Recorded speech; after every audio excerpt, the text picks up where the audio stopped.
Kerala nurse Nimishapriya చేతిలో హత్యకు గురైన యజమాని తలాల్ అబ్బో మెహదీ సోదరుడు అబ్దుల్ ఫట్టా మెహదీ ఈ నేరానికి క్షమాపణ ఉండదని చెప్పారు.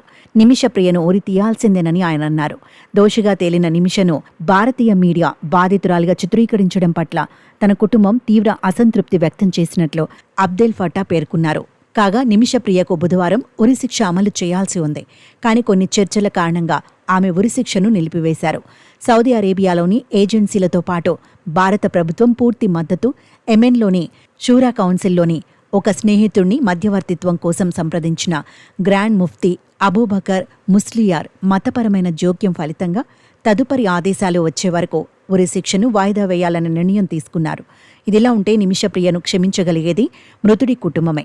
అయితే ఆయన కుటుంబంలో అభిప్రాయ భేదాలు తలెత్తడంతో అధికారులతో పాటు చర్చలలో పాల్గొన్న మతపరమైన వ్యక్తులు ఈ సమస్యను పరిష్కరించడానికి తమ సాయశక్తులా ప్రయత్నిస్తున్నారు.